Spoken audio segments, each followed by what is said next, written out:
Bonjour, à la une des quotidiens parus en ce jeudi 9 août 2018, le journal L'Observateur revient sur l'inauguration du complexe multisport Dakar Arena.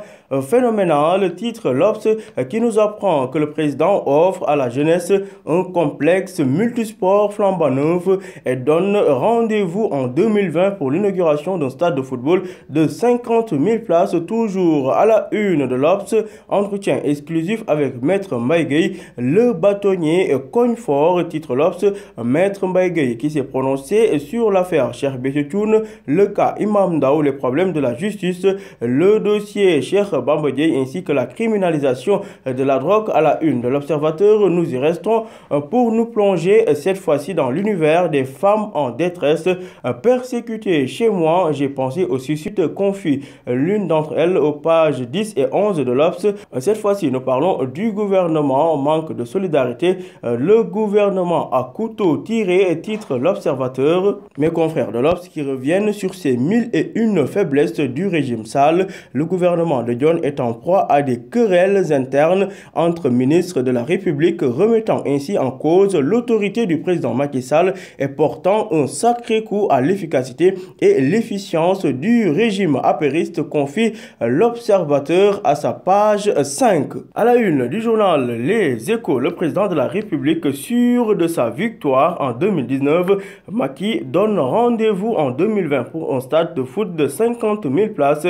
Dakar Arena, un chef-d'œuvre architectural de 15 000 places, inauguré hier par le chef de l'État. Il donne rendez-vous prochainement pour d'autres inaugurations. Les détails à lire, pages 2 à 8 du journal Les Échos. Toujours à la une des Échos, négociation du nouveau contrat d'exploitation commune des ressources maritimes. Bissau exige à Dakar une plus grosse part, révèle Les Échos, qui nous apprend que pour Bissau, le partage retenu en 1993, c'est-à-dire 85% contre 15%, est une erreur historique à corriger. Après Dakar, les négociateurs des deux pays se retrouvent à Bissau du 27 au 29 août, renseigne le journal Les Échos, qui revient également sur le crash d'un Canadair à Diatar en Mauritanie. Le pilote français meurt coincé dans la carcasse de l'avion monoplace. Cette fois-ci, plainte pour escroquerie. L'animateur hip-hop Gintius, entendu à la DIC, Wally et Thione bientôt auditionnés, renseignent Les Échos. À la une de Vox Populi, toujours concernant la construction d'une infrastructure moderne pour le football à Diamniadio, sûr de sa victoire en 2019, Macky annonce qu'il va inaugurer un stade de football de 50 000 places en 2020. Le chef de l'État s'est prononcé ainsi hier lors de l'inauguration de Dakar Arena, la salle de sport de 15 000 places, nous dit Vox Populi. Toujours à la une de Vox Populi, Pape Samba Mboup revient sur ses relations avec le leader du PDS.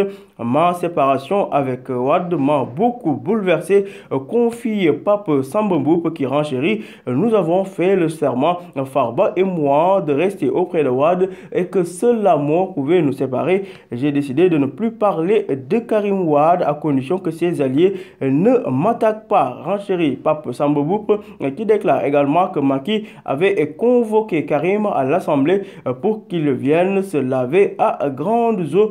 Tout cela à lire page 7 de Vox Populi. Et puis à la page 4 de Vox Pop, mèche et tissage synthétique, le choix populaire, commerçants et clients tirent leurs épingles du jeu à quelques jours de la Tabaski. Accident d'un appareil chargé de pulvériser les oiseaux granivores, un mort dans le crash d'un avion à Podor, renseigne Vox Populi. Si on y ajoute l'AIBD, c'est une ville turque au cœur by Erdogan qui naît aux portes de Dakar. À la une du Témoin quotidien, après sa révélation sur son supposé rôle dans la grâce accordée à Karim Wade, le PDS traite Souleymane Ndéné Ndiaye par le mépris. Les partisans de Maître Wade parlent de contre-valeurs en évoquant les menées de l'ancien PM et ses acolytes. De leur côté, les universitaires Serigne Saliou Samb et Moussa Diaw parlent d'un homme indigne de confiance en s'adressant bien sûr à Souleymane Ndéné Ndiaye. Cette fois-ci, après le centre de conférence Abdou Diouf, l'hôtel Radisson Diamniadio et Dakar Arena hier, bienvenue au Turkistan sénégalais, titre Le Témoin quotidien qui nous apprend que les Turcs construisent en ce moment la gare des gros porteurs et le marché d'intérêt national. Si on y ajoute l'AIBD, c'est une ville turque où Kırbaï Erdogan qui naît aux portes de Dakar. Nous restons à la une du Témoin quotidien pour évoquer la situation irrégulière ou délinquant. Près de 40 Sénégalais expulsés d'Espagne. Magistrat corrompu, quel sens donner aux propos de Cheikh Bamba Dièye, s'interroge mes confrères du Témoin quotidien. Le journal LAS revient sur le crash d'un avion de la DPV. Un pilote français périt dans l'accident. Pendant ce temps, retour annoncé des délestages. Makhtar Cissé, le DG de la Sénélec, donne des assurances à la une de l'AS présidentielle de 2019. Cette fois-ci, Amadou Tidiane Wane rejoint Hadjibou Soumaré. Affaire Barassadi, le juge boucle le dossier et attend le procureur, renseigne le journal LAS, qui est également revenu sur l'inauguration du complexe sportif de Diamniadio. Macky dans son aréna électoral. Cette fois-ci, on évoque les accidents répétés sur l'autoroute à péage. La Sénac SA indexe les automobilistes. Le journal Le Quotidien consacre sa une du jour au dialogue politique. La société civile parraine la médiation. Lit-on à la une du quotidien, déclaration de Gorée, favoriser un dialogue inclusif concernant les risques de tension lors de la présidentielle de 2019. Les bons offices de la société civile déplorent le dialogue de sourds qui domine actuellement sur la scène politique sénégalaise. Ainsi, 27 organisations de la société civile ont décidé de prendre leur bâton de pèlerin pour tenter d'aider les acteurs politiques à trouver un moyen de se parler et d'apaiser les tensions qui posent un risque sur les prochaines échéances électorales, renseigne le quotidien. Toujours concernant la présidentielle 2019, calcul politique à 6 mois du scrutin, le clair-obscur de Maître Aïssata Tall Sall, Aïda Mbodj et Moussa Sy, grande figure de l'opposition, Maître Aïssata Tall Sall, Aïda Mbodj et Moussa Sy entretiennent le mystère depuis quelque temps sur leurs opinions politiques. Selon des analystes, leur silence pourrait être le signe d'un rapprochement avec le pouvoir à 6 mois de l'élection présidentielle, renseigne le quotidien.